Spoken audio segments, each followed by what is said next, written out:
let, let us try to understand the geopolitical issues and how the Jaishankar convey the message through the Quad to China and Pakistan.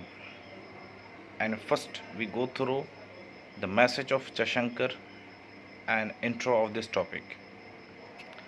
तो let's see कि India का बड़ा message meeting में क्या था। पहला message ये था कि जयशंकर ने कहा कि हम इंडिया की फॉरेन पॉलिसी किसी भी कंट्री के प्रेशर में आकर हम डिसाइड नहीं करेंगे। Whatever we have interest we do and no one can has rights to pressurise to change the decision of the foreign policy. मेरा मन है मैं किसी से भी तेल खरीदूं, रशिया से खरीदूं, ईरान से खरीदूं, कोई हमें ये दबाव नहीं दे सकता है। पहला मैसेज। दूसरा, उन्होंने कहा कि पाकिस्तान जो हेवन ऑफ द टेररिज्म है और जो फंडिंग करता है टेररिस्ट को, तो वो जो है इंडिया हमेशा टेररिज्म के ख़िलाफ़ अगेंस्ट रहा है और टेररिस्ट के ख़िलाफ़ खड़ा रहा है। इसके साथ साथ क्वाड मिशंस यूएस ने भी यही बात कही, लेकिन without taking the name of the Pakistan. They condemned but without taking the name.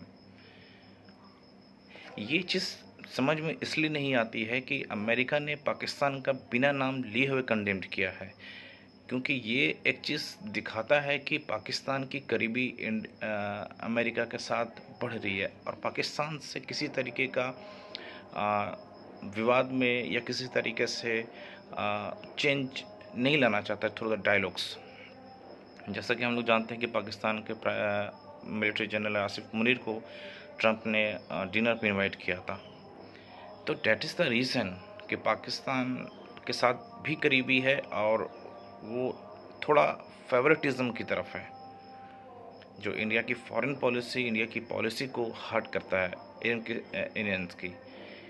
क्योंकि अमेरिका का there is no stand clear which they are part of the nations. What is the stand of the America towards Pakistan and India? It is clear that all time, ये साफ है हर समय कि America का softness जो पाकिस्तान के लिए है वो दिखता है ट्रंप के एडमिनिस्ट्रेशंस में। तो इंडिया ने साफ मैसेज कर दिया कि पाकिस्तान का जो अटैक था थ्रू द टेररिस्ट वो कंडेमनेशन था। ठीक है, अब हम देखते हैं कि इंडियन पैसिफिक पोजीशंस में क्या इंडिया चाहता है। तो condemnations of unilateral actions in the South China Sea. तो जो साउथ चाइना सी में एक्टिविटी चाइना कर रहा है, जिस तरीके से मिलिट्री बेस बनाने की कोशिश कर रहा है, उसको लेकर क्वाड के मेंबर ने उसको निंदा की है और साफ मैसेज देने की कोशिश किया चाइना को without taking the name of China कि हम लोग we the nations support the freedom of the navigations and maritime security. South China के सी के पास जो भी स्पार्शली आइलैंड जो चाइना आर्टिफिशियल आइलैंड बनाने की कोशिश कर रहा है वो इंडोनेशिया, फिलीपींस एंड ऑस्ट्रेलिया का रीजनल कंसर्न है, जिसको लेकर क्वाड मेंबर ने उसको आपत्ति और चिंता जताई है कि हम उन लोगों के साथ हैं जो freedom of navigation and maritime security का सपोर्ट करते हैं। पहला message China without taking the name of. अब फॉरेन पॉलिसी ऑटोनॉमी समझते हैं। India's emphasised it want to be pressure by any bloc including the US and Russia. दूसरा, accepted a multipolar approach, no veto on India's choices. उन्होंने कहा कि मैं कोई भी कंट्री, इवन यूएस क्यों ना हो, इंडिया के अप्रोच को कोई वीटो नहीं करेगा। दूसरा, एम्फसाइज नहीं करेगा प्रेशर या ब्लॉकेट। तो इस तरीके से जयशंकर ने मैसेज दिया अमेरिका को कि इंडिया का जो इंटरेस्ट है उस पर काम करेगा, क्योंकि वो इंडिया की इकॉनमी के लिए, इंडिया के लोगों के लिए अगर बेनिफिट है तो इंडिया उस चीज़ में आगे बढ़ेगा। Even if they want two by the oil from the Russia, India will buy. No one can stop and threaten us of the sanctions.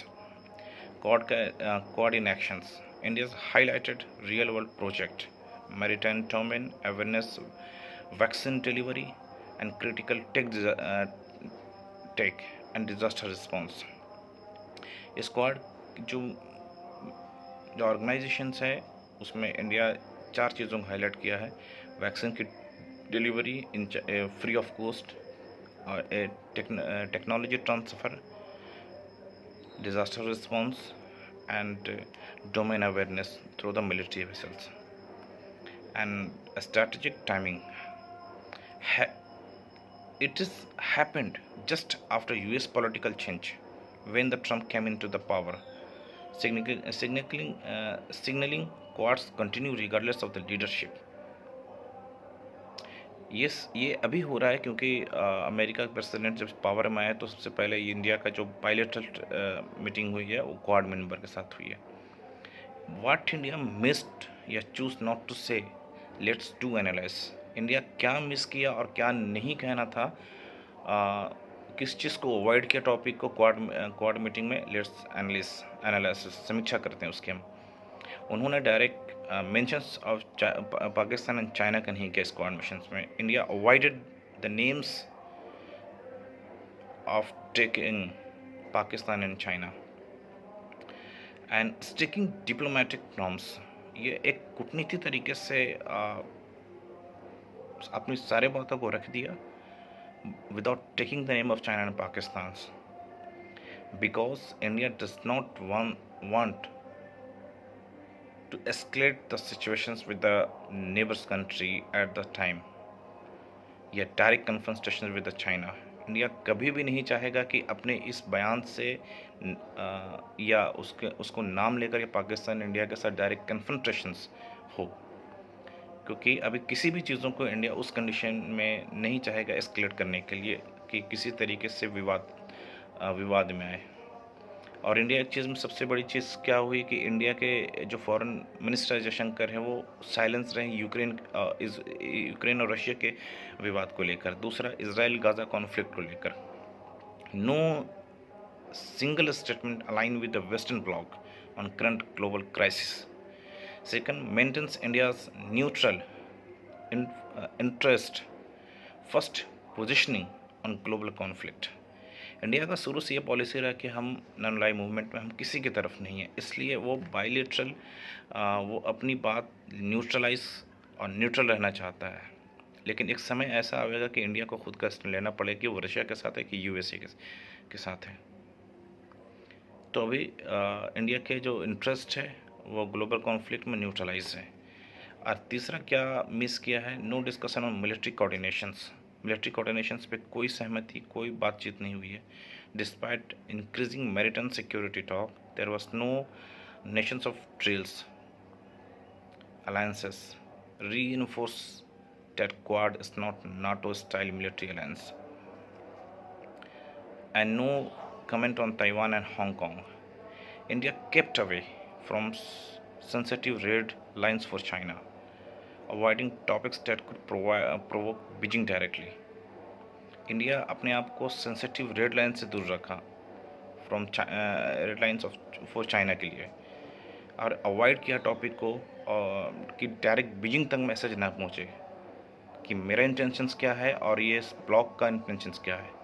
Limited focus on economic initiative for the global south, बहुत ही limited focus रहा है। While development partnership were mentions, no major new economic commitments for या डेब्ट relief efforts were proposed, missing a chance to lead in that space. And let's do interpretations after this analysis. India is walking tightrope, balancing strong strategic messaging with the diplomatic ambiguity it wants to seen as responsible global power leader in the Indo-Pacific and independent voice that won't align blindly with any side. Thank you. That is the message, and try to understand the things. India का stands, what India missed to say in the Quad meeting, how the India avoided to send the message directly to the Beijing. This is the things. How India avoid to discuss with the current scenario, Russians, Ukraine's conflict, Gaza and Israel conflict. all is clear. Thank you very much. Understand for that.